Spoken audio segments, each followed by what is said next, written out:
Lepo pozdravljeni in dobrodošli na forumu Mirovnega inštituta z naslovom Vaše življenje se snema, na katerem bomo debatirali o vzpostavljanju družbe nadzora preko informacijskih in komunikacijskih tehnologij. Danes bomo razpravljali o globalnih in pa lokalnih praksah nadzora, o njihovi umeščenosti v politični diskurs, ter kako vse prisoten nadzor vpliva na družbo oziroma posameznika in posameznico. Odpirali bomo vprašanja o možnostih upora proti tem praksam, tudi v luči dejstva, da smo se informacijskih in komunikacijskih tehnologij na nek način tako navlekli, da smo se pripravljeni odreči tudi vsaj delu svobode, zato da bi jih še naprej uporabljali. Zahvaljujem se vam, ker ste prišli danes na forum in še posebej lepo pozdravljam današnje govorce in pa govorki. In sicer so to Nataša Pirc-Musar, informacijska pooblaščenka, Peter Klepec, filozof, Tjaša Pureber, raziskovalka družbenih gibanj, Blaž Zgaga, samostojni preiskovalni novinar in pa Lenart Kučič, novinar sobotne priloge Dela. Rad bi povedal samo nekaj iztočnic za današnjo debato, o čem bo tekla beseda. In sicer, najprej citat, ki ga je Edward Snowden povedal za Guardian kmalu po svojih razkritjih. Dejal je namreč: ne želim živeti v svetu, kjer je vse, kar rečem ali naredim, posneto. Snowden ni bil prvi, ki je opozoril na prakse obsežnega in pa nenadzorovanega nadzora elektronskih komunikacij. Je bil pa prvi, ki je na primeru ameriške varnostne agencije posredoval dovolj dokazov, da obsežnega nadzora več ne moremo zanikati. Tisti, ki ima dostop do komunikacijskih podatkov, lahko izdela natančne profile vsakogar izmed nas in te na to v skladu s svojo agendo izrabi. Pri tem se danes izjemne količine teh podatkov hranijo na zalogo, kar odpira Pandorino skrinjico prihodnjih zlorab. Vendar pa nadzor ne poteka le v smeri od zgoraj navzdol. Nekateri pogumni ljudje so dokazali, da je mogoče s pomočjo informacijskih in pa komunikacijskih tehnologij nadzoru izpostaviti tudi delovanje vlad in drugih monopolov moči. Najbolj znani so tukaj verjetno Chelsea, prej Bradley Manning, WikiLeaks, Anonymous in pa seveda še mnogi drugi. Pri nas je recimo zanimiv primer programa Supervizor, ki so ga izdelali na protikorupcijski komisiji, zato da bi pač razkrili tokove javnega denarja in pa nekako oblasti prisilili k bolj odgovornemu ravnanju. Vendar pa se zdi, da so vlade in obveščevalne službe in pa internetni monopolisti v bistveni prednosti, saj nadzorujejo celoten tok informacij, ki jih posredujemo preko elektronske pošte, spletnih iskalnikov, družbenih omrežij, pametnih telefonov, pametnih televizij in pa drugih nepogrešljivih tehnologij, ki jih vsakodnevno uporabljamo. Zdaj torej zagotovo vemo, da prihaja do obsežnega kršenja človekovih pravic, predvsem pravice do zasebnosti, ki je eden izmed temeljnih postulatov delovanja demokratičnih družb. Pravica do zasebnosti je namreč povezana s pravicami do svobode izražanja in obveščanja ter s pravico do svobode združevanja. Zdaj bi pa jaz besedo predal našima govorkama in pa govorcem. V nadaljevanju foruma pa upam, da se boste v razpravo vključili tudi vi. Nataša Pirc-Musar, kakšno je pravzaprav stanje z nadzorom in pa varovanjem zasebnosti v Sloveniji? Tukaj imamo recimo nekaj podatkov, da Sova več ne želi dajati informacij o uporabi posebnih preiskovalnih sredstev, potem slišimo o nabavah nekih novih nadzornih sistemov in tako dalje. Kako gledate vi na stanje v Sloveniji? Jaz pravzaprav na stanje po vsem svetu gledam izrazito zaskrbljeno. Ni samo Slovenija tista, ki je rekla, kot hrček pohlepna, in hoče čim več osebnih podatkov, ampak so pravzaprav vse države tega sveta popolnoma enake. Vsaj tisti, ki so na oblasti, želijo biti dobro informirani in zato ne izbirajo več sredstev. Pravzaprav ovir preprosto ni več.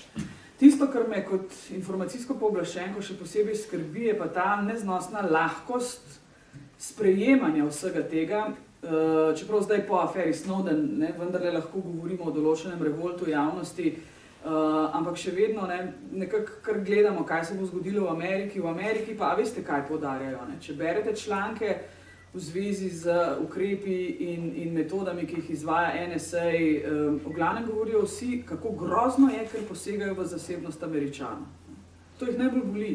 Ampak glavnina podatkov, ki jih NSA pridobi v svoje podatkovne baze, so podatki o ljudeh, ki niso Američani, torej o državljanih tretjih držav.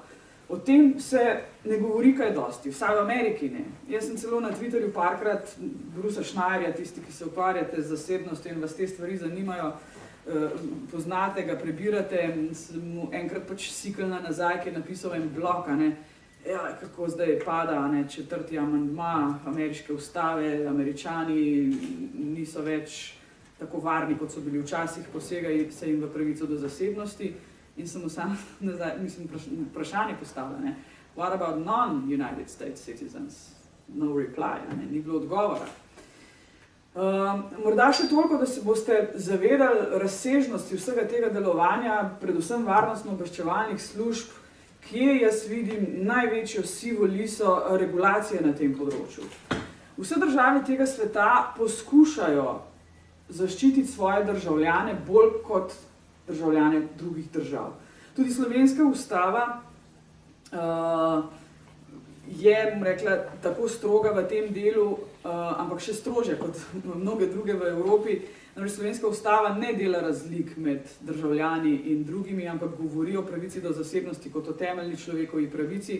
Tudi druge države imajo takšna določila, ampak pri nas se je zgodil en prelom, en preskok pri zakonu o Sovi, kjer se je na mednarodnih zvezah dopustilo posegati v zasebnost ljudi zgolj na podlagi odredbe direktorja Sove. Naša ustava pravi, da se v zasebnost ljudi ne sme posegati brez odredbe preiskovalnega sodnika oziroma sodišča. Predsednik Vrhovnega sodišča, Franc Testen, takrat, ko je še to bil, je vložil zahtevo za oceno ustavnosti. Sem jo vložila jaz. Ustavno sodišče ni zbralo poguma in presoditi o tem, ali res varnostno-obveščevalna služba v naši državi posega v zasebnost na mednarodnih zvezah, lahko zgolj za odredbo direktorja Sove. In kaj vse varnostno-obveščevalne službe po tem svetu počnejo? Ščitijo svoje lastne državljane, tako med imenovanih mednarodnih vodah telekomunikacij, pa je preprosto dovoljeno skoraj vse. In kaj delajo varnostno-obveščevalne službe? Med seboj si seveda izmenjujejo podatke. Ko svojega državljana na lastnem ozemlju ne moreš pokriti, greš k Madžaru ali pa Avstrijcu, pa mu rečeš, ti na mednarodnih vodah, kar slovenska optika zate je, poskušaj ujeti tega in tega in potem daj informacije. Zakaj je to dopustno? Zato, ker ni nad tem popolnoma nobenega nadzora. Varnostno-obveščevalne službe so slabo nadzirane. Slovenija je ena redkih držav, kjer ima pooblaščenec pristojnost gledati, kaj varnostno-obveščevalna služba počne. V mnogih državah je ta nadzor zgolj, bom rekla, neke vrste političen nadzor, torej da parlamentarne posebne skupine nadzirajo varnostno-obveščevalne službe, ampak prekleto dobro veste, da to ni strokoven nadzor, ampak da je političen nadzor. Tudi naši poslanci, ko gredo tja, ne bodo znali pogledati informacijskega sistema in kablov in kako so speljani in ne bodo se ukvarjali z načelom sledljivosti. Morda bodo kdaj pogledali, ali je podlaga v zakonu ali ne, ampak v glavnem bodo gledali, ali kdo prisluškuje našim ali vašim ali njihovim. In sama sem trenutno v posebni skupini Evropske unije za, rekla, neka vrste pogajanj z Ameriko po aferi Snowden. Ne morem konkretno govoriti seveda o tem, kaj se je dogajalo v Washingtonu in v Bruslu, ampak lahko vam pa zatrdim, da odgovorov na tista vprašanja, na katera Američani niso želeli odgovoriti, nismo dobili. Lahko si pa seveda mislimo svoje. Mogoče toliko za uvod z moje strani. No, jaz pravim, da brez nekega konkretnega mednarodnega instituta, instrumenta, kako nadzirati sivo liso mednarodnih voda, ne bomo nikoli spremenili nič. Amerika se nam lahko smeji v brk, Evropa potem samo še razmišlja, kako bi svoj cloud naredili, kako bi Googlove podatke predstavili v Evropo, da bi jih lahko nadzirali, pa Amazon, pa Microsoft, pa Skype, pa ne vem kaj vse. Ampak o nadzoru pa trenutno ne govori še nihče. Tako da tukaj so po moje še možnosti še stvari, o katerih je treba govoriti, kričati in se pač o njih pogovarjati. Hvala.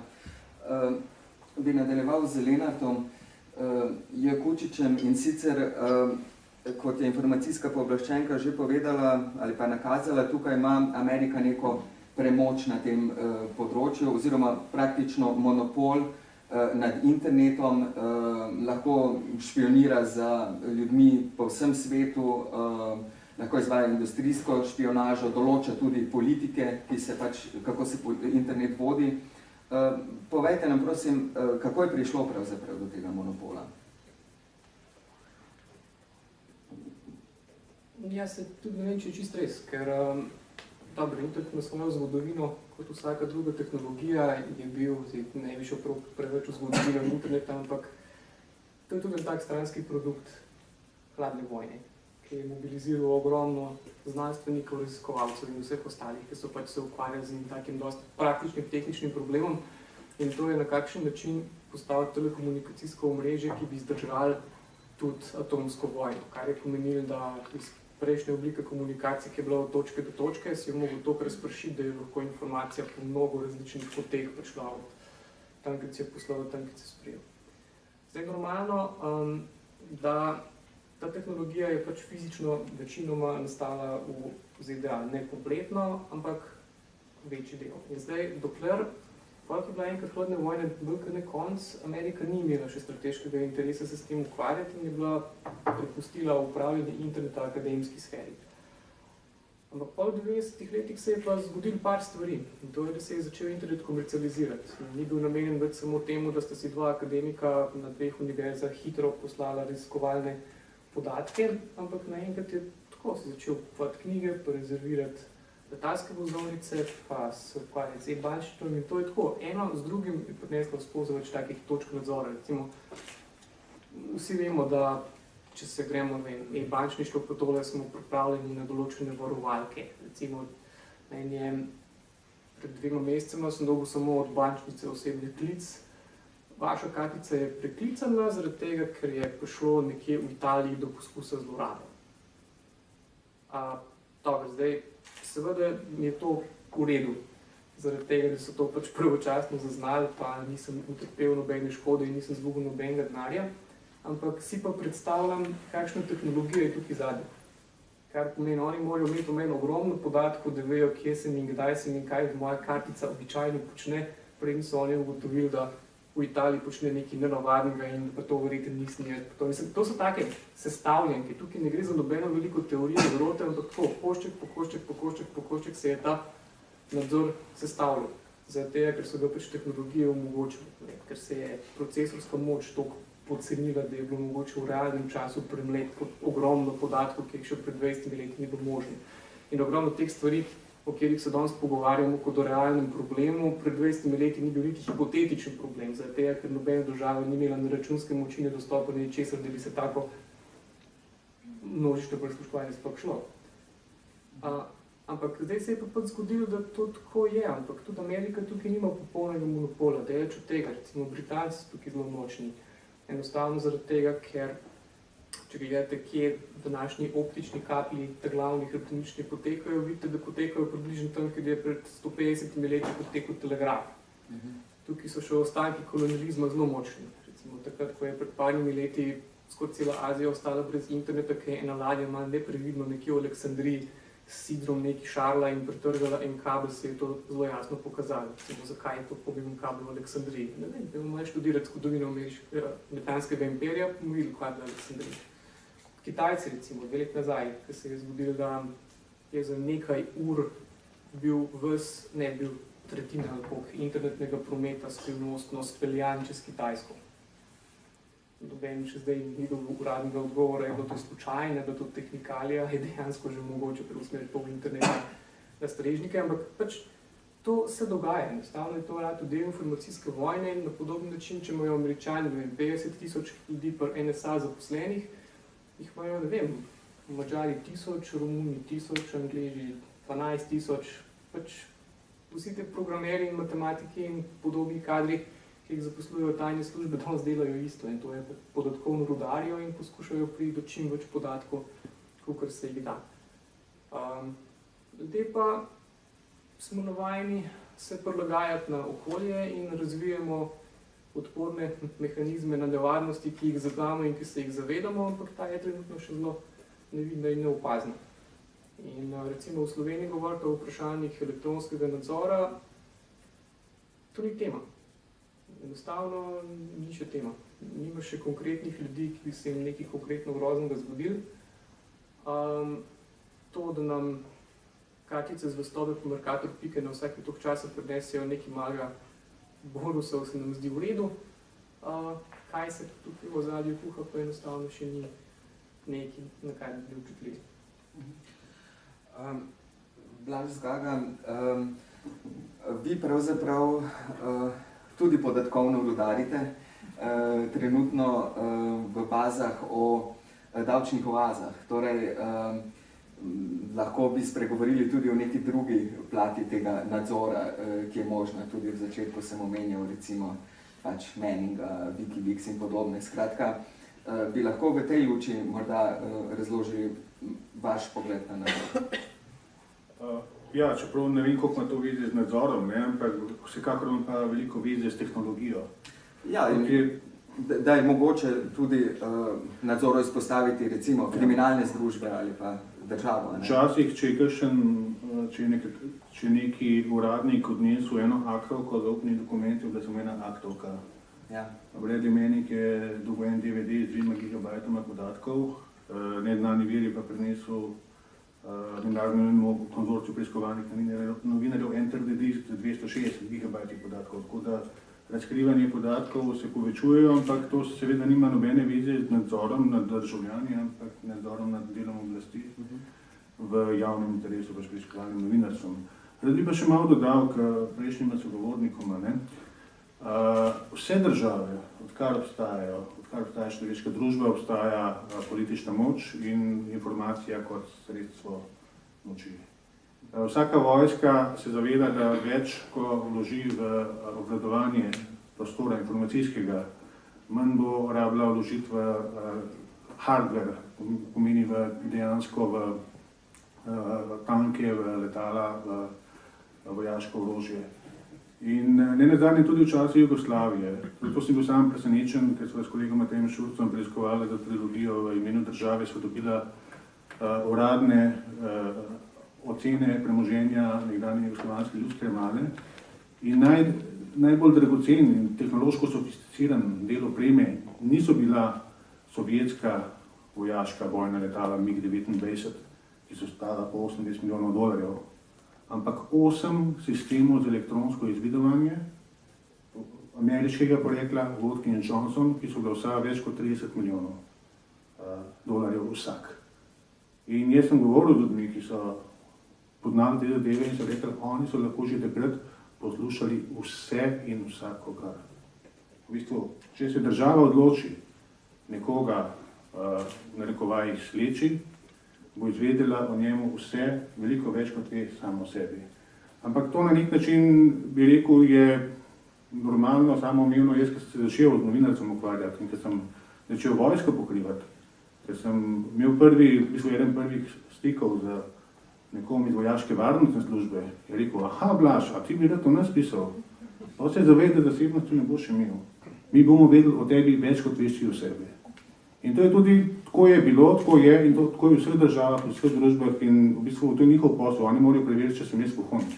A je edino še za koga drugega. Pač oni imajo svoje pravila igre, novinarji imajo svoje pravila igre. In tukaj bi pa rad dodal, da ni samo težava toliko o nadzoru nad državljani. V bistvu jaz vidim večjo težavo v tem, da večji del državljanov sam odpira svojo zasebnost. Na netu odpira svoje dnevne sobe, spalnice, objavlja fotografije svojih otrok na Facebooku.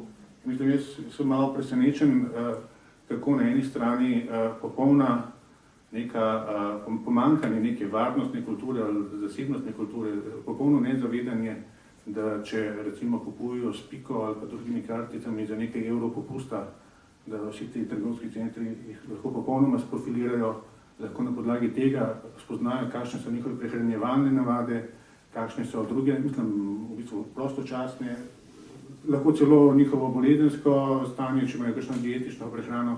V bistvu na tej strani mislim, da je še mnogo da postoriti, obenem pa, kar se tiče recimo vsaj elektronskega, informacijske ravni, sem še vedno presenečen, kako se premalo uporabljajo odprtokodne rešitve, šifriranje elektronske pošte, šifriranje podatkov.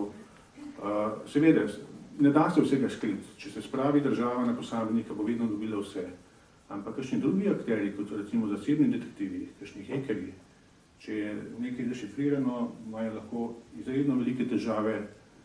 Vsak novinar ali vsak državljan pa lahko za 15 minutami dela ob inštalaciji in potem z enim klikom na miško nadzornikom, uradnim in neuradnim, povzroči ogromno težav. A lahko sem tle nekaj dodal, ne? Ni res, da Mercator lahko profilira, ne? Da note zdaj tle misli, zato ker je pooblaščenstvo prepovedal. Mislim si na te informacije, hvala lepa. Brez osebne privolitve ne morejo jeti konkretni nakupi v podatkovno skladišče. Če nisi dal privolitve, gre v Mercator.podatkovno skladišče zgolj znesek nakupa. Ne pa tudi artikli, ne? Tako da tukaj smo naredili red, ampak to je še najmanj. A pa tudi privolitev, tam ko te vprašajo, tako očitno, da vsaka mama... Ne, to pa verjamem, da je kje skrita v splošnih pogojih in je treba včasih kar prebrati 2-3 strani, da priješ do tega, da veš, kaj vse si podpisala. To se pa strinja.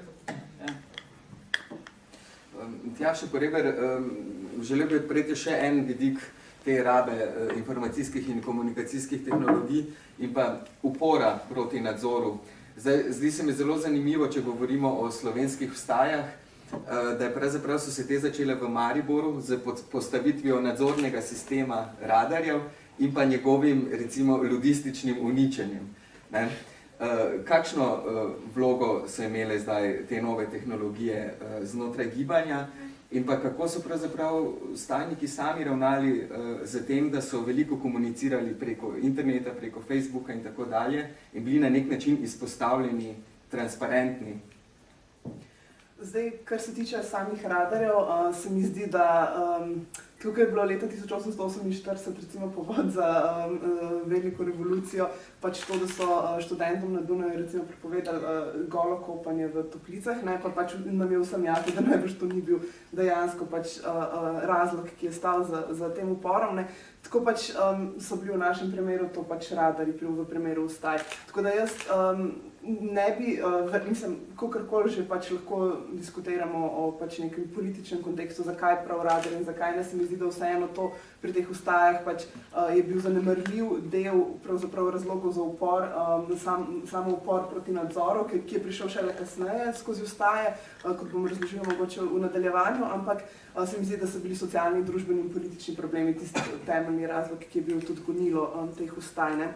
Zdaj, kar se tiče pa drugega dela vprašanja, ne, zdaj, meni je naivno sicer všeč kot tako političen koncept, zaradi tega, ker se mi zdi, da ljudem omogoča misliti onkraj pač nekih obstoječih družbenih odnosov, kapitalizma in tako naprej, ampak po drugi strani se mi zdi, da so v zadnjih nekaj letih pravzaprav to naivnost, s katero ljudje vstopamo pravzaprav v nek stik z nekimi komunikacijskimi orodji, pač, da so bile na zelo krut način tudi v Sloveniji zlomljene, ne? Da povem, kaj pravzaprav mislim s tem. Ne? Predvsem z gibanjem Occupy, oziroma v našem primeru gibanjem 15.100, se je začelo dogajati ena velika težnja po tem, da pravzaprav se na en zelo visok piedestal pravzaprav postavlja načelo transparentnosti, ne? Se pravi, in seveda posledično tudi participacije. Se pravi, šlo je nekako tako. Vse, kar govorimo, kar delamo, delamo javno, ne delamo nič narobe, imamo pravico do upora, zaradi tega lahko vse počnemo z nezakritimi obrazi, z imeni in priimki, vse se je prenašalo, mislim, vse skupščine, recimo, kjer so se ljudje izpostavljali svojimi idejami in tako naprej, se je prenašalo preko spleta, ljudje so se prek Facebooka potrjevali na različnih dogodkih, ne vem, na Twitterju so pač ljudje razpravljali, pač, kakor pač lahko v tukaj omejenem količini znakov pač razpravljaš in tako naprej. Skratka, bila je ena zelo velik odmik od neke kulture anonimnosti, ki je recimo pred tem, vsaj v zadnjih 15 letih vladala v nekem recimo alterglobalističnem gibanju in je bila zelo prisotna, ne. Zdaj, seveda pač razlog za to neko fetišizacijo te transparentnosti recimo, je bil gotovo tudi v tem, da se je pač nekako poskušalo povečati v bistvu participacijo ljudi pri odločanju in pri odločanju od spodaj. Ne. Tukaj v ta kontekst seveda spadajo tudi zahteve po večji demokraciji, v smislu e-demokracije in tako naprej, čeprav lahko seveda razpravljamo, kako je demokracija dejansko neko povečanje participativnosti. Gotovo je v smislu pač klikanja, ker je bolj dostopno, ampak vprašanje je seveda, kdo je tisti, ki postavlja zakone in na to v resnici spremeni neke družbene odnose moči. Ampak kakorkoli, ne, kaj se je zgodilo pravzaprav z tem nekim velikim pritiskom potem, da se pravzaprav vsi javno opredeljujejo svoj aktivizem, se je bilo pač recimo eden izmed takšnih primerov je, ko so se začele vstaje, ko je takratni minister za notranje zadeve Gorenak pač eksplicitno povedal, da bo prek Facebooka tudi iskal pač pravzaprav organizatorje različnih protestov in seveda je pa tukaj po eni strani neko nerazumevanje pač načina organiziranja teh protestov, kjer pač se posameznika ne da izluščati kot organizatorja, po drugi strani pa pač je jasno, da pač ljudje, ki so se nekritično posluževali v bistvu nekih družbenih družabnih socialnih mrež, ne, da so pač bili pod zelo velikim pritiskom zaradi takšnih zadev. Ne. Druga stvar, kjer se je pač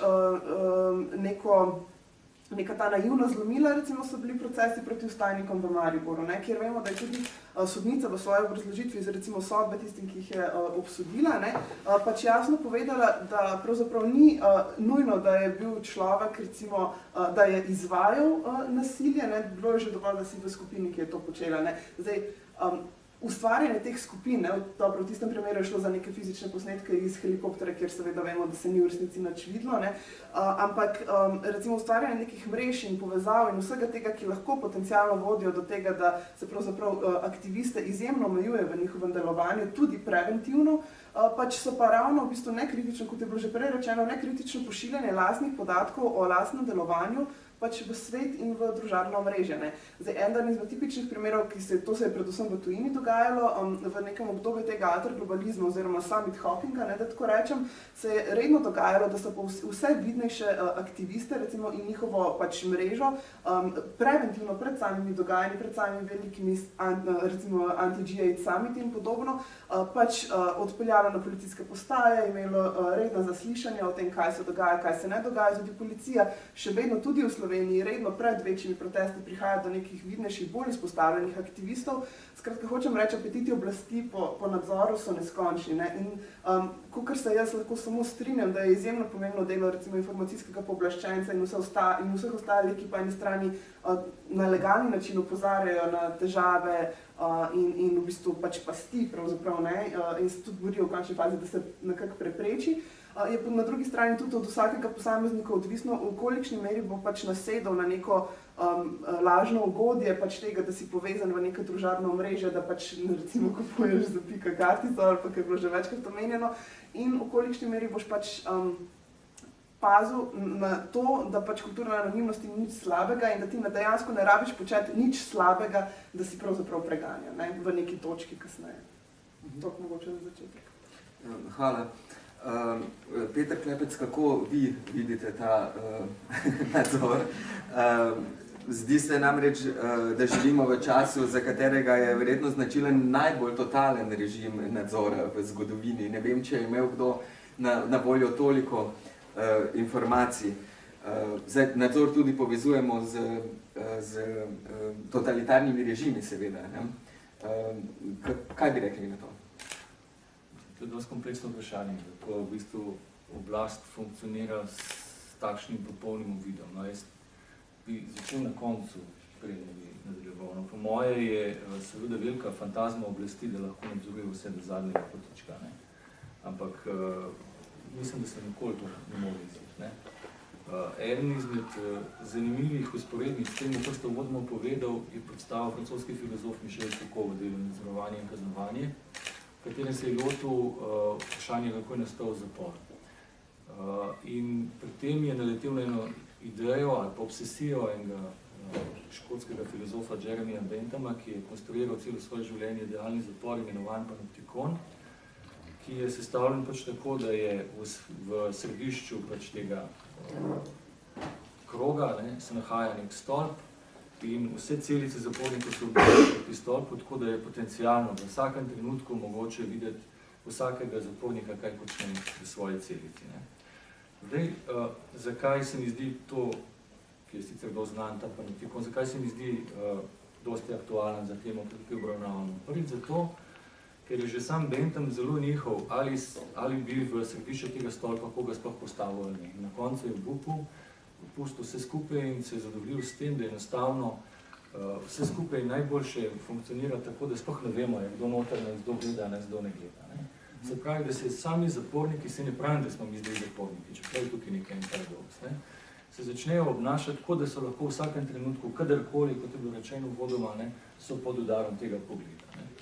In drugič, ta ideja je zanimiva zato, ker prav enostavno sugerira, da pravzaprav je pogled oblasti vedno ta pogled, ki hoče gledati od zgor navzdol, ki hoče videti, ne da bi bil viden. Ne.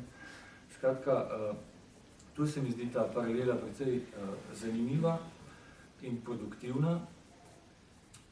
Seveda, Foucault je kasneje to idejo opustil, nekoliko nadgradil, ampak zadeva funkcionira. Nedavno recimo je Vasja Badalič, ko je počeval te predelovalne cone, ki se nahajajo na robu teh razvitih območij, se tudi knjigo objavil o tem in prav slikovnim gradivom pokazal, kako tovarne v teh področjih funkcionirajo natanko na način panoptikona. Tako imamo neko srednje mesto, nadzorno, kjer se pač enostavno da nadzorovati, karkoli se tukaj dogaja.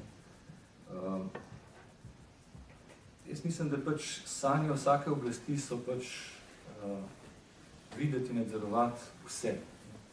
Vprašanje pa je, ali se to izide ali se ne izide. Žal pa je tako, da pri takšni količini podatkov, seveda, ki ni obvladljiva, ne, mogoče je strojno obvladljiva, ne, pa pride do enega ničkega preskoka, ki je nekoliko nelagoden. Ne. Kadarkoli, v katerem koli trenutku se pa lahko na eno točko oblasti se dotoče, ne, tem je govoril Blaž, ne, in v tistem trenutku te popolnoma lahko razgleda, ne. In težava pač zadnjih 12 let, ko pravzaprav imamo neko permanentno vojno proti terorizmu, je v tem, da a priori je pravzaprav vsakdo na nek način sumljiv, vse zato se pravzaprav legitimira vse skupaj pač v pogledu to. Ne. In v tem primeru pa smo v nekoliko nelagodnem položaju, se mislim. Ne. Toliko. Skratka, sem to no, skratka, nismo zaporniki, da ne bo kdo mislil, da zdaj jaz govorim, da smo zdaj vsi nenehno, pač, ampak analogija je pa precej podobna. No. Skratka, imamo podobno logiko na delu, čeprav, če nismo zaporniki, pa to ni nič kaj boljšno. Mislim, smo pa potencialno vsi teroristi lahko. Ampak kako bi rekli, da pravzaprav deluje ta panoptikon na posameznika, na posameznico? Zdaj, človek bi pričakoval neko zaščitno obnašanje, naprimer, mi pa danes ugotavljamo, da živimo v neki družbi spektakla, prej je bilo že tudi omenjeno, kako se sami izpostavljamo svoje življenja na internetu in tako dalje. Se vam to ne zdi zanimiv paradoks? Ja, tle bi se navezal na enega drugega francoskega filozofa, ki je nedavno izdal knjigo Absolutno oko, ne, Pažman, se imenuje in se je navezal na to Foucaultovo idejo in šel raziskovati, kako pravzaprav zdaj funkcionira družba, v kateri mora biti vse transparentno. Ne. Tukaj kar precej nekih kompleksnih tez sicer podal, recimo znanost, hoče na vsak način priti do vsega otepljivega in vse otepljivo in realno je zanje pač vidno, kar ni transparentno in vidno ne obstaja. Ne. In tu je tudi imeli nekaj zanimivih paradoksov, recimo, neka soseska postavi kamere za nadzorovanje, ne, se na ta način zaščiti, ampak ne, zadeve postanejo zanimive in potem ne gledajo več televizije, ampak gledajo sosesko, drugega začnejo gledati in začnejo nadzorovati sami sebe. Ne. Skratka, v tej neki družbi spektakla, karkoli že, ne, se zelo hitro znajdemo sami ali pa ponudimo pogledu sami svoje intime, ne da bi pravzaprav razmislili pa se sploh zavedali, kaj počnemo. Toliko, da ne bi stopili. Lahko da je praktičen primer, ki je glih navezan na to. Jaz se tukaj zelo strinjam. Recimo, meni skrbi sama ideja nadzora, kakor pa vera v to, da je ta nadzor učinkovit pri temu, za kar ga uporabljamo, recimo za lov na terorizem. Ena od mojih takih prvih prigod, ki sem se sploh zares srečal s to temo, je bilo leta 2004, ko sem bil na praksi v Veliki Britaniji. In takrat je bil objavljen en izpoved enega francoskega programerja, ki so ga ustavili na podzemni železnici zaradi suma terorizma. To je bilo v enem obdobju histerije po velikih bombnih napadih v Londonu in njega so ustavili tako. Pač čakal je na podzemni in naenkrat so ga začopatili. In pol sem se z njim tudi srečal in mi povedal, na kakšen način je to potekalo. Njega so zagrabili in seveda mu niso tam nobenih pametnih odgovorov, zakaj in na kakšen način je bil osumljen, pa se je pa začela zadeva sestavljati. Neznani opazovalec na kameri je po neznanih protokolih, ki so bili seveda tajni, presodil, da je bil on oblečen pretoplo za poletni čas. Ja, njemu je gripo. Iz večjega nahrbtnika so mu štrleli eni kabli. Ja, človek je bil računalniški programer in je imel 2 laptopa, pa iPad, pa še ne vem kaj.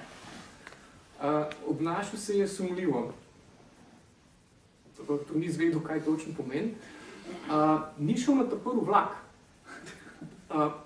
Preden je šel na vlak, je nekaj potegnil iz žepa, pa nekaj si zapisal in nekaj počakal in počakal naslednjega, ampak naslednjega pa že ni več prišel, ker so ga že zaskočili.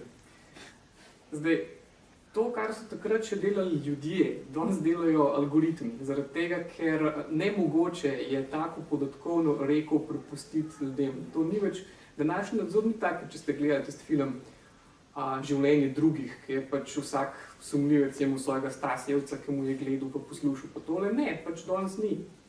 Danes 50.000 NSA-jevcev ne more 500 milijonov ljudem tako. Pozabiš, da imajo 100.000 pogodbenih sodelavcev, osnovno ni to je drug problem. je delal za NSA. To je pa seveda še drug Masa problem. ljudi je v zadnji, ki obdeluje podatke, ni zgolj 50.000. Ne vem, ampak to je pa še naslednji problem, zakaj danes niso ta glavni problem uradni nadzorovalci, ampak to, kar je mene najbolj šokiralo, je pa to, da je bil Snowden en razmeroma nepomemben operater. In če ima en nepomemben operater, pa ima podizvajalcev tak dostop do informacij, mislim, pol je to toliko luknast, da je grozno. No, ampak v glavnem. Ta gospod David Berry je pa razlagal to, kar sem že večkrat tudi pisal o tem, ko so začeli podatki mu pisati obtožnico, kar pomeni, noben od nas tako ni sumljiv, dokler se nekdo ne zapič vate in začne pa vsak to dejanje biti rahlo sumljiv.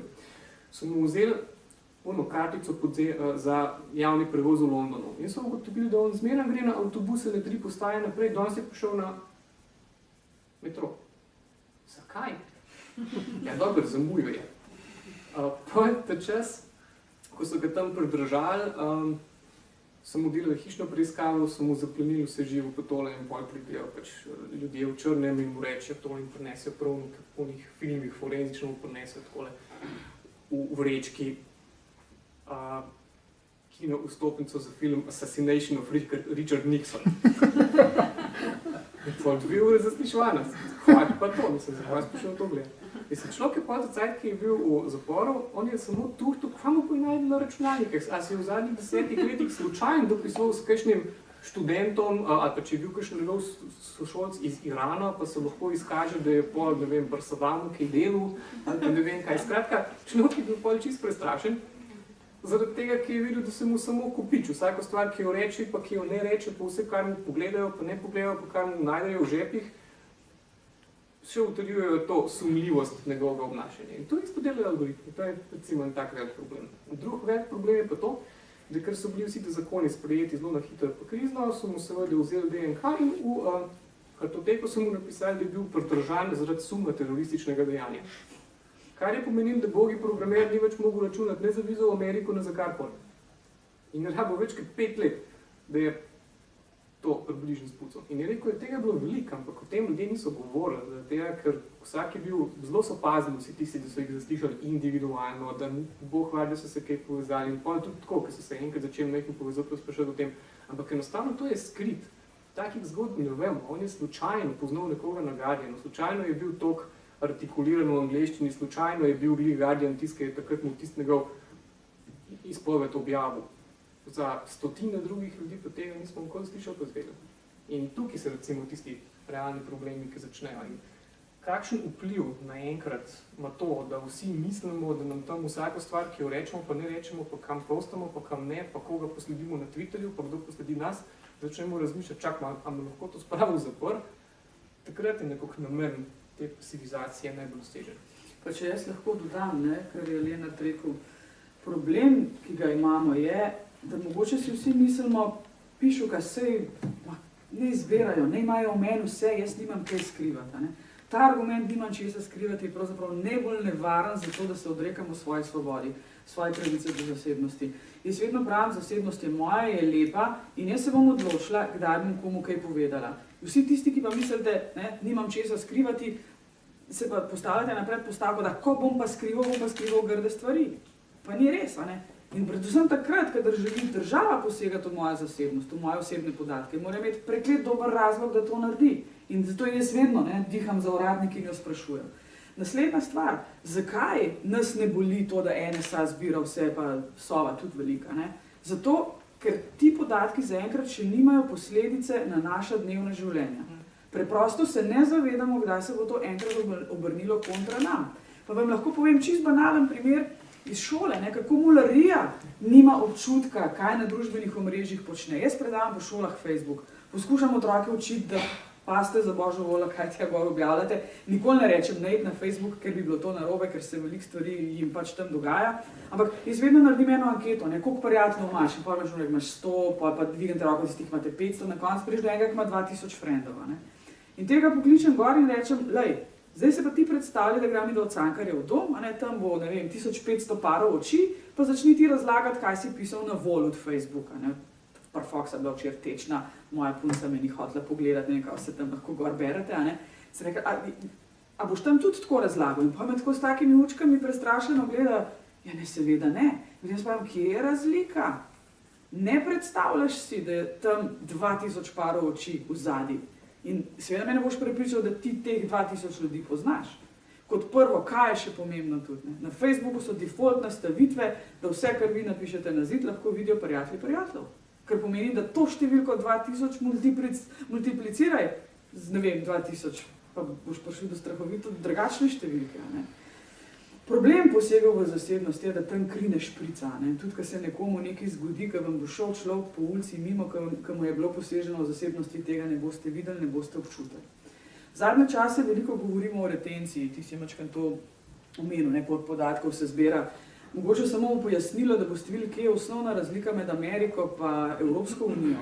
Amerika se je odločila o ameriških državljanih v projektu PRISM, ne, zbirati vse prometne podatke direktno na strežnikih NSA-ja, kar pomeni, da se tam lahko podatkovno rudari praktično brez nadzora, da ne govorimo o tajnih sodiščih in odredbah teh sodišč, ki jih nikoli ne smemo videti. Ne.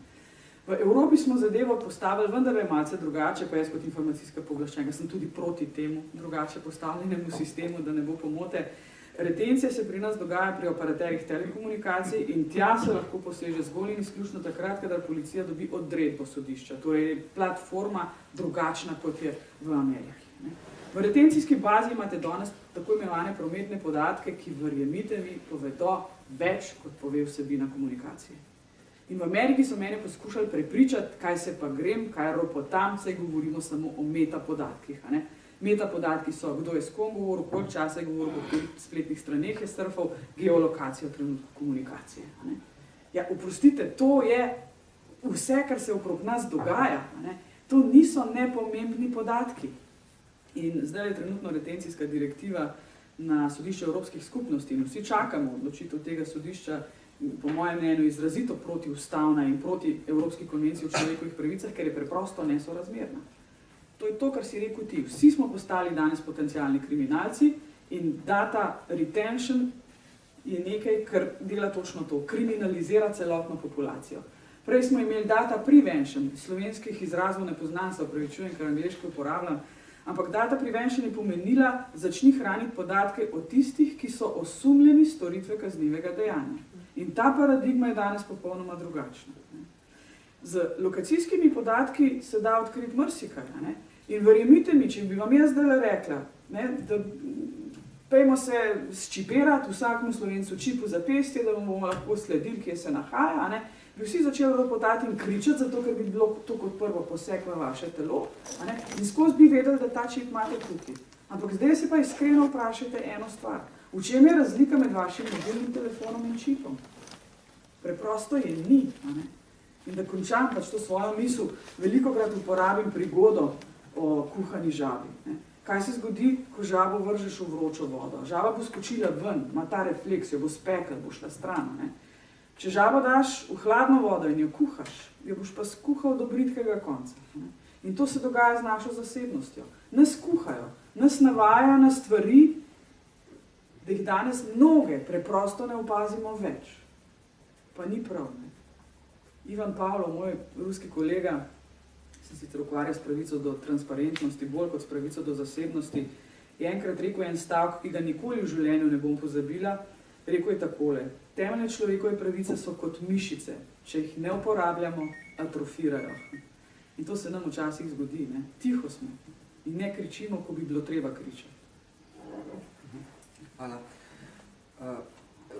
Blaž Zgaga, mogoče bi še odprli to grožnjo nadzora tudi z vidika recimo novinarskega dela, raziskovalnega dela. Namreč, kaj pravzaprav to pomeni za zaščito anonimnosti, recimo virov, za zaščito informacij? Kako se vi soočate s tem problemom, glede na to, da tudi raziskujete nekatera taka občutljiva področja? Ja, to je velika težava, ne? Če je celotna družba pod nadzorom nadzornikov, ki niso nadzorovani, smo seveda mediji, novinarji, tisti, ki poskušamo v imenu v javnem interesu in imenu javnosti razkrivati nepravilnosti nadzornikov, ena prvih tarč. In jasno je, da so najbolj pod udarom ravno novinarski viri. Tehnologija pač omogoča res popolni nadzor praktično, ne? Kar pomeni, da če se bo novinar dobil z nekim virom in boste oba imela vsak svoj mobilni telefon, bo nekdo, ki bo hotel, bo lahko točno gotovo od tega, pa tega, ob tej uri ste bila v tem lokalu, ne? Če bo seveda vir zelo zanimiv, bo mogoče še kdo dran, pa bo slikal, pa bo audio-vizualno posnel. Trikov za obrambo je recimo več. Seymour Hersh je eden najboljših preiskovalnih novinarjev, ki je odkril My Lai v Vietnamu, Babu Graj. In na eni konferenci je rekel, on se pogosto pogovarja z generali ameriškimi in obveščen z vrha ameriške oblasti in je rekel, da on enostavno svojih zgodb ne piše v računalnik. Svinjščik in papir in to že leta nazaj. Ne? In v bistvu pa tudi recimo novinarji, kadar so resne zadeve, da se nekdo dobi nekom iz obveščevalne službe, pač kako in na kakšen način se novinar sestane, se prepusti profesionalcem, oni povejo, kakšna je možna pot. Ne? Ampak to je seveda v Sloveniji, kjer marsikateri novinar praktično ne zna skriti, kaj sploh preiskuje, pa na prvi strani dela, objavljajo svoje vire. Ja, ko imamo v uvodnikih srednjih časopisov napisane argumente, da kaj oni razkrivajo svoje vire in se potem znajdejo na sodišču, mislim, da to ni neka velika težava. No? Mislim, da mi osebno je, ampak to so različni svetovi. Mi pa rad v bistvu povedal nekaj drugega še tukaj, ne? Mislim, to so pač specifike novinarskega poklica. Danes govorimo o nadzoru in kako je hudo in nekako v bistvu kako tehnologija omogoča popoln nadzor in smo nekako goli in bosi pred državo. Ampak ne vem, mislim, težko je danes soditi, ker v bistvu mogoče čez 10-20 let bomo lažje gledali na to leto, na ta čas, ne? Ampak jaz sem vseeno občutek, da ima ta palica dva konca oziroma je tukaj še druga plat. Razkritja, ki so se zgodila za Wikileaksom, to, da je več kot 200 tisoč depeš, kako funkcionira v bistvu imperij, ne? Združene države Amerike, danes lahko rečemo, da je pač sodobni imperij, kaj si misli, pogledati v nedrje vseh teh depeš, in večina teh depeš še ni bila prebranih, ni raziskanih, tako posameznih prebivalcev kot novinarjev. Ne? To je v bistvu izreden privilegij. Mislim, da nekaj takega se še ni zgodilo. Ali pa recimo, pripravim v okviru mednarodne preiskave, smo gledali več kot 120 tisoč podjetij in kdo so njihovi lastniki. To je izredno draga programska oprema in ITIJ iz Washingtona je samo najel te programe za podatkovno rudarjenje. Ampak v bistvu je to v bistvu nek privilegij oziroma možnost, ki se je odprla novinarjem samo zaradi tehnološkega razvoja. Tega ni bilo, tako da sta dva različna konta. Isto Edward Snowden, on je pač odpeljal 4 laptope s seboj in jaz se samo še sprašujem, kaj vse bomo izvedeli, ampak v bistvu on je pokazal. Dokler Putin ne bo rekel, kaj lahko naš kaj dosti. Ja, seveda, ne, ampak vprašanje je, koliko kopij teh laptopov je potem že nastalo, ne? Moram reči, da tudi v bistvu se vidi, kako je Snowden od vseh treh, ne, pa Manninga, pa Assangea in on v bistvu bil nekako najbolj inteligenten, zelo dobro predvidel vse poteze vnaprej, se zelo dobro zaščitil s tem, ko se je razkril in v bistvu spravil svetovno velesilo na obživce, obenem pa stare evropske demokracije, da so se razkrile, da so samo navadne marionete. Tako da Zahodna Evropa zapre zračni prostor in prekrši Dunajsko konvencijo in zaustavi predsedniško letalo predsednika Bolivije, mislim, da se to še ni zgodilo. Skratka, ni vse tako črno, ni vse tako slabo, če ne drugega smo lahko v ajerji, na eni strani država poskuša nadzirati in vplivati na naše življenje in seveda korporacije.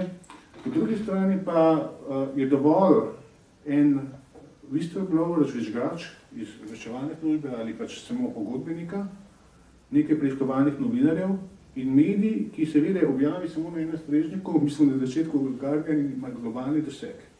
V bistvu sta dva konca, tako da kakorkoli so večje nevarnosti, po drugi strani je lahko takoj bumerang in to se, mislim, da smo temu pričali in predvsem je zelo zanimivo.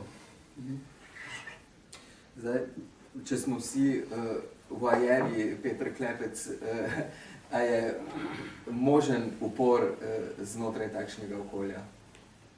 Seveda je možen upor znotraj takšnega okolja. Sej, ravno ker Blaž govoril o tem, kako lahko prije do preloma, ampak zdaj vojerizem, jaz ne vem, mislim, če smo imel prekin, pa pojasniti, če sem vojerizem mislil kot gledati v državne skrivnosti. tako je. Ne v zasebnih drugih državljanov, ampak kot državljan gledati tisto, kar naj bi nam bilo nedostopno in prepovedano. To absolutizirano vojerstvo je en problem, ki pač presega tudi, po moje, problem oblasti, zlorabe ali pa ne vem tega. No, mislim, skratka, neko družbo spektakla, kjer je na nek način vse vidno, kjer je treba vse pokazati. Ne. In na nek način se mi zdi, da ne vem, če sploh možno govoriti tukaj o paradigmi upora ali pa ne, gre za ene druge promete, po moje. Ne.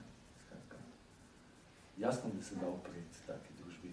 Vsi se to nenehno dogaja. Ne. Sam ne vem, če bi sam postavil, vlastne me presenetil, če bi sam postavil to naraven vojerstva, pa ne vem, kaj v tem mislijo drugi. Jaz mislim, da je tukaj predvsem treba ločiti dve stvari. Ne? Javni sektor, država, javna uprava mora biti kot steklena hiša. Ne? Lahko je v kleti recimo kakšna stvar skrita, ki nikoli ne sme biti skrita za vedno. To je tisto, česar se države premalo zavedajo.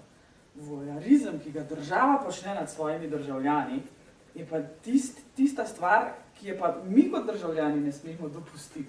Mogoče samo dva primera, da boste videli sindrom kuhane žabe. Ne? Olimpijske igre v Atenah. Nabavijo ne vem kakšen sofisticiran video nadzor, ne vem koliko milijonov evrov vse te stvari stanejo, ne? Zato ker so olimpijske igre potencialno nevarne tarče za teroriste. Ne? Ampak ko je bilo konec olimpijskih iger, tega video nadzornega sistema niso umaknili. Moj grški kolega se je matral 5 let, da je dosegel, da se je več kot 3/4 teh kamer na koncu umaknilo, ker preprosto v skladu z načelom sorazmernosti niso bile več potrebne. Kaj se danes dogaja v Rusiji zaradi olimpijskih iger v Sočiju? Rusija je že nabavila, pa delno tudi sama razvila sisteme, ki bodo prisluškovali popolnoma vsem komunikacijam, ki se bodo odvijale v času olimpijskih iger. Ne ime kokla vrcne, kokar tukaj sedim, da teh sistemov seveda potem ne bodo vrgli v smeti. Jih ne bojo, ampak jih bodo uporabljali naprej. Ne? In to so stvari, ki se nam danes dogajajo. V imenu neke varnosti mi oddajamo svojo zasebnost eni neoprijemljivi stvari, ki se ji reče varnost. Vsi želimo biti na koncu varni, se to drži, a ne? Ampak ameriški predsednik Johnson je rekel, bolj kot bomo povečevali svojo varnost na račun zasebnosti, a ne? Več kot bomo želeli zasebnosti dati za to, da bomo imeli večjo varnost, se dajmo zavedati sledečega. Na koncu bomo izgubili oboje. Samo podatek od NSA-ja, general Kit Alexander, totalen norca. Ste vi videli, kakšno pisarno ima ta tip? Tip ima pisarno iz Star Treka. Star Trek, pa ste, on je commander of the fleet. In ko povabi on tiste svoje prijatelje, ti sam rec, ne, kaj češ, warp brzina, pa dobiš podatke iz XKeyscora, ki je aplikacija. Ne. Ampak ta tip je priznal eno stvar. Letno se po svetu zgodi okrog 3500 terorističnih napadov. Koliko jih NSA odkrije, pa dobiva skoraj sodelavci v Novi Zelandiji, Avstraliji in Veliki Britaniji, 95% vsega internetnega prometa, ne? 52. Popoln nadzor ne pomeni, da bomo mi našli vse. In danes ni problem, to sem pa jaz rekla enkrat ministru Ruplu, zaradi afere Washingtonska depeša, se spomnite, ki je hotel pregledati vse telefonske klice na Ministrstvu za zunanje zadeve, zato da bo našel tiste, ki so komunicirali s časopisno dnevnika. Sem že govorila, tako se ne dela. Ne? Ampak ni pa problem strpati vseh Slovencev v zapor, pa jim nohte dol vleči, 5% po Gaussovih krivulji bo priznali, da so naredili nekaj narobe. Zato, ker po Gaussu 5% ljudi vedno dela nekaj narobe. 5% je takih, ki nikoli ne naredijo nič narobe, 90% nas je pa takih, ki kdaj kakšno lumparijo špičimo. Ampak zaradi tega, da bomo mi nadzirali teh 5% ljudi, preprosto 95% ljudi neopravičeno posegamo v zasebnost. In jaz kot informacijska pooblaščenka, kot prebivalec tega planeta, ne morem, nočem in ne želim pristati na to, da smo vsi zemljani kolateralna škoda za pregon terorizma.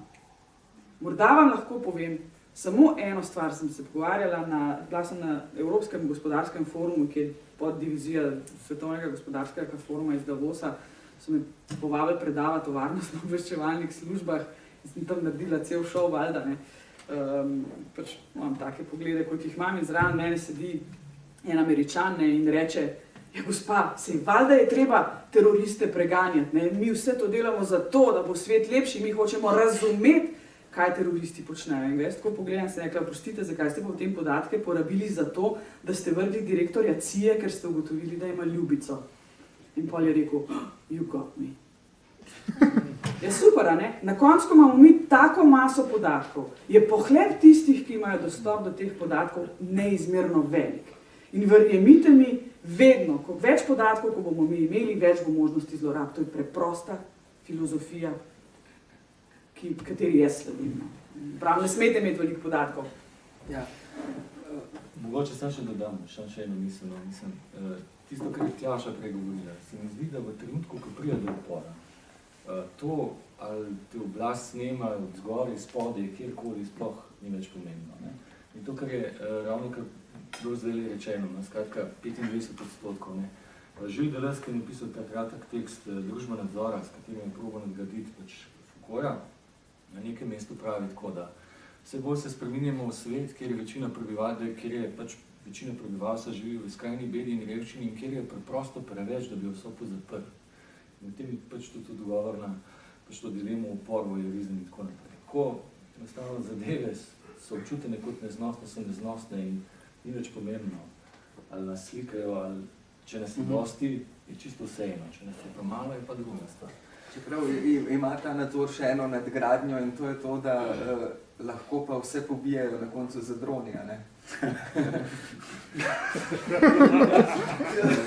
A ste me slišali prej, ko sem ropotala, tam zunaj bil dron. In sem šla, sem rekla, kaj pa imate to pa meni všeč. Kršli so. Ne bi hotel več pojasniti. Tjaša, verjetno boš hotela kaj povedati o uporu, a ne? Ja. Ampak v bistvu pred tem bi pa vseeno se tudi jaz mogoče malo na Foucaulta navezala. Foucault je že zdavnaj povedal, da oblast seveda ne deluje iz ene točke, ampak deluje razpršeno. Ne. In med ostajanji se je v bistvu to na en tak zelo perverzen način pokazalo, kako v bistvu je pač zelo enostavno locirati v resnici pač državo, pa tudi kapital v končni fazi, na te kamere v trgovinah, pa to, kar snemajo še mislim, pred trgovinami, ki te snemajo tudi na ulici in tako naprej. To še zaznamo in tukaj še v bistvu nekako, kot bi rekli, mogoče odskočimo malo oziroma nam je malo neprijetno in se še znamo nekako pač proti temu artikulirati, ampak kaj, ko v bistvu mi sami postanemo nadzornik pač recimo soprotestnikov. Ker točno to se je recimo dogajalo med ostajami.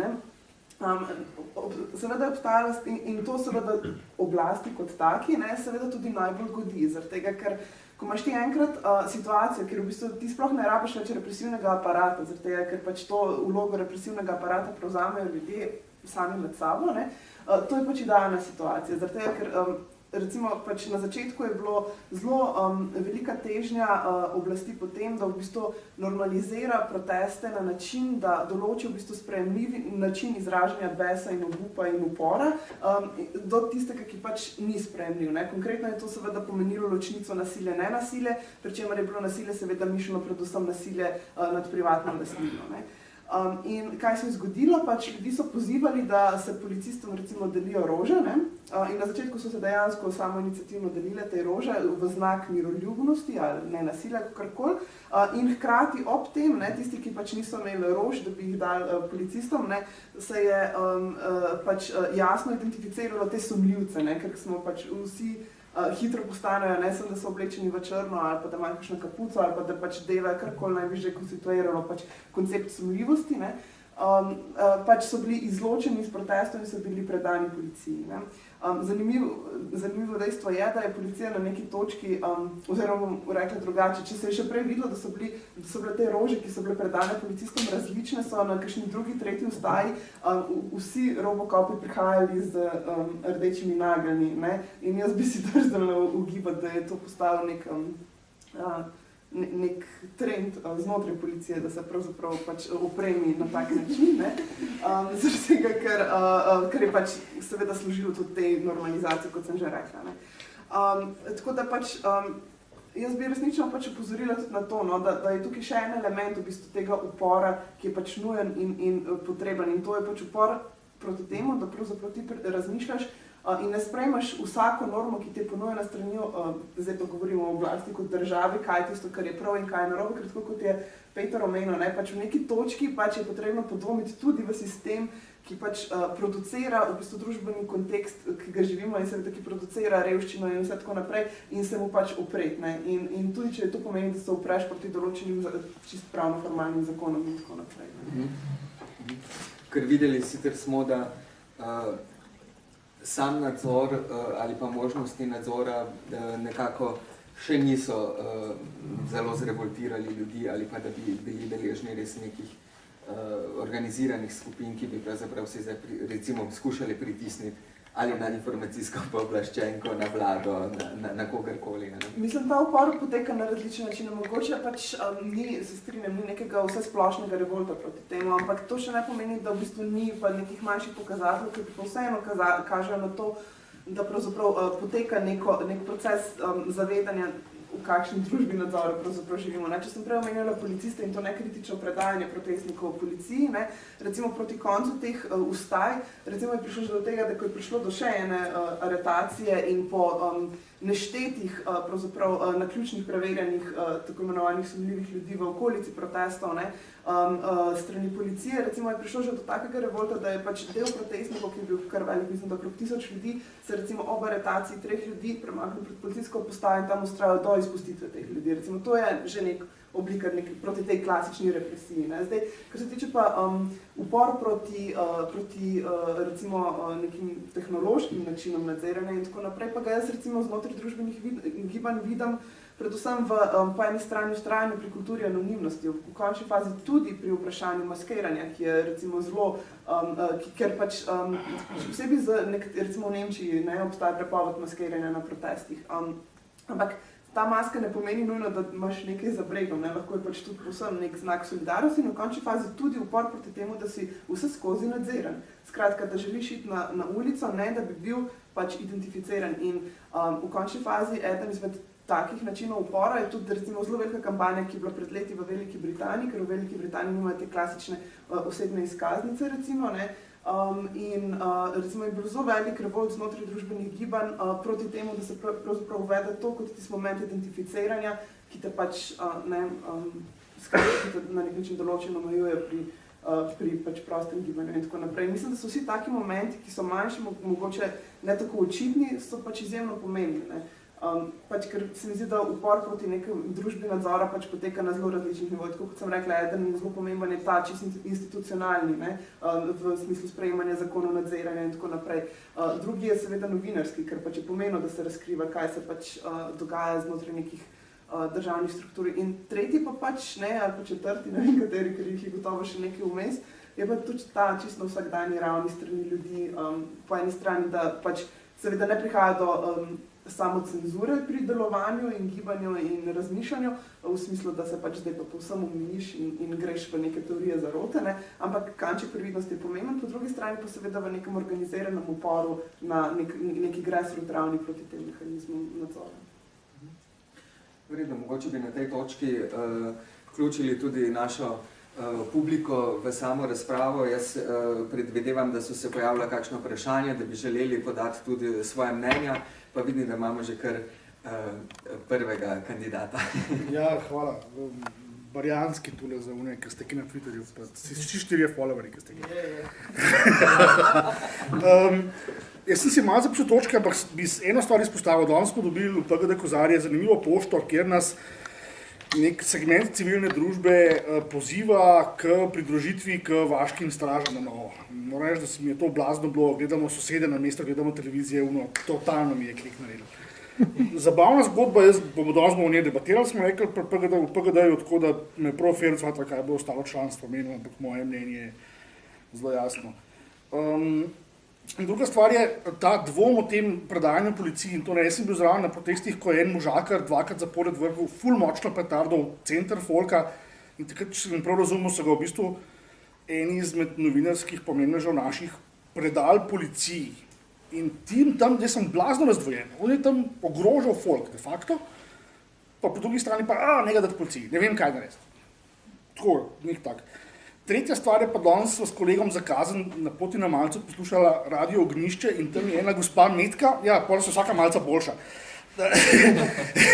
je ena gospa Metka, stara 71 let, malo prepozno sva jo ujela, razlagala o svojih težavah z sfinkterjem in izločanjem urina in tako naprej v eter. Zdaj, če jaz nekaj tega danes zdajle povedal, verjetno tega nihče več ne bi vedel, ker tisti 4 poslušalci Radio Ognjišče, v 12 pa drobiš, bi to že pozabil. Ne? Internet je tisto, ki si zapomni. Mislim, da je to tisto bistveno, kar tudi treba mulariji povedati. Ne? Zapomni si. To, da se je zgodilo, pa da to vsi vejo, je bilo že prej. Če si na trgu, tam se na Prešercu gor sleku, ja, vsi, ki so bili tam, so to vedeli. Samo zapomnil si je pa, ne vem, vsak četrti. Ne? Če ti lahko dodam, en ameriški sodnik, ki je doumel neizbrisljivost podatkov na internetu, je zapisal takole. Iz interneta lahko odstranite informacije podobno lahko, kot lahko odstranite urin z bazena, ko ste se noter polulali. No go. Se pravičujem, jaz se pa še kaj. Ja, pol je pa še ena stvar, tu je ta borba za interpretacijo. Ne? Zdaj to, jaz bi globoko upal, da nam bojo uspeli nehati slediti pa se snemati nas. Ne? Ampak v tem trenutku, pa dokler tega ne bojo nehali, kar jaz mislim, da sicer ne bojo za časa mojega življenja, pa mislim, da je tu borba za interpretacijo podatkov, ki jih imajo na sposob. Da v bistvu je nekaj določno, od kje naprej se smejo podatki upoštevati, na kakšen način so ti podatki lahko zbrani, kako se lahko interpretirajo, ker to so tiste zgodbe, ne vem, nek pisatelj raziskoval o, ne vem, jedrski energiji, ali pa recimo, jaz, ko sem na Wikipediji, se dobro poučil o izdelavi kemijskega orožja, pa o nuklearnem orožju in tako naprej. Ja, zlahka mi nekdo reče, ti boš pa naredil bombo, jaz z žigalcami doma. Ne? In v bistvu mislim, da je interpretacija tisto, kar nas ločuje. To, da nas snemajo, pač dejstvo. Ne vem, če se mu lahko Pa izognemo. ne, no. No, ampak do danes je vse po svetu. Žaba. Jaz mislim, da tukaj se pa mislim, da Pa ne, ni, sej. v narekovajih, na velikih. Posname bomo pa zelo hitro zbrisati, ker nima kapacitete. Exkey score, ne, ki ga je Snowden opisal, ne, to je program, ki zajema celoten promet na transatlantskih kablih in še tisto, kar Nova Zelandija, Avstralija in GCHQ iz Velike Britanije data v sistema, ne, ampak maksimalno lahko podatke tam zadržijo 3 dni. Ni Pa v bistvu kapacitete. filtrajo pa na tiste Tako je, tisto, kar rabijo, sfiltrirajo, ostalo se briše. A ne? Ampak še zmeri, mislim, groza je, da lahko en Edward Snowden se usede in tam utipka elektronski naslov od nekoga, ki ga pozna in mu vrže ven vse v tistih 3 dneh. A ne? Tako da problem, ki ga danes vidimo, je nezmožnost procesiranja mase informacij. K sreči bom jaz rekla. A ne? Lahko vas pa pomirim, Sova ne snema vsega. Tudi še en s kolegi se zmenili, da vsakič, ko se kličemo med sabo, to je joke seveda, ne, in to se ne dogaja, rečeš vmes bomba in teroristi in Al-Kaida, da dajmo jim diske zafilati, ne. Mislim, to je joke, ne, ampak... Ni joke, to echelon dela, dragimo. A ti veš, kaj je echelon? Sistem 26 satelitov, ki spremlja popolnoma vso konverzacijo. Ma triggerje na Osamo bin Ladna največ, ki so ga že spravili sveta, pa še na kaj. In kdorkoli na svetu je rekel besedo, ki je bila trigger v 26 satelitih echelona, je šel v podatkovno bazo podatkov, ki dela na podlagi prepoznave glasu, ki je biometrija. To ni znanstvena fantastika. To je res. To je tudi slovenščino Tudi slovenščina, vse jezike tega sveta. Na radiju, na tem programu RTV Slovo je bila ravno včeraj oddaja o prepoznavi jezika, prepoznavi govora. Izredno zanimivo, tudi recimo tam je Možakar povedal, da so v bistvu na alkoholiziranosti gledali in kako moški začnemo bolj počasi govoriti, ko smo pijani, ne? Ženske pa hitrej. In tako te zgodbice, in to recimo je skozi to analizo, ne, so to v bistvu dodali in te stvari so avtomatizirane. Ne? Izjema, ki potrjuje alkoholiziranost, pardon, pravilo. Jaz obmoknem. No, da presekam v bistvu, jaz bi sem na kratko, mogoče, ker sem ravno izpostavila to dilemo. Jaz povsem razumem to dilemo, ampak čisto na začetku, če se spomniš, sem omenila pač to, ne, naivnost kot politični koncept. Pač jaz enostavno verjamem, da pač, če ljudje pridajo na protest in zastavijo za neke svoje ideje, praktično tudi svoje ime, svoje telo, kot neko realno maso pač na ulici, jaz pač enostavno mislim, da je preveč enostavno, da v bistvu v trenutku, ko se zgodi nekaj, kar ti načeloma ni všeč ali pa te celo potencialno ogroža, da ti je potem tvoja prva misel, ki sicer protestiram proti sistemu in ga nočem, ampak takoj zdaj ga bom pa uporabil. Pač izziv celotne skupnosti oziroma tistih ljudi, ki so tam okrog, je, da pač se stopi do človeka, ki recimo meče petarde ali pa počne karkoli že in enostavno pač začneš pogovarjati in poskušaš kot skupnost najti neko drugačno rešitev. Jaz verjamem, da pač se zavedam naivnosti te percepcije in vsega tega, vem, da se včasih zgodi kaj hitro in tako naprej, ampak vseeno, pač v to pa trdno verjamem, da če recimo želiš si graditi neko drugačno skupnost, neko drugačno življenje, v končni fazi neko drugačno politično realnost, potem moraš pač v bistvu začeti tudi na ravni vsakdanjega življenja in to je pač edini odgovor, ki v resnici imam na to dilemo. Pa nihče nima verjetno prosti, Lenart, nič proti, če policaji malo trdo tistega primejo, ki je močno petardo vrgel med ljudi. Ampak tudi v Mariboru se je zgodilo to, da je šel v pripor nekdo, ki je pomagal dekletu, ki je policaj užgal.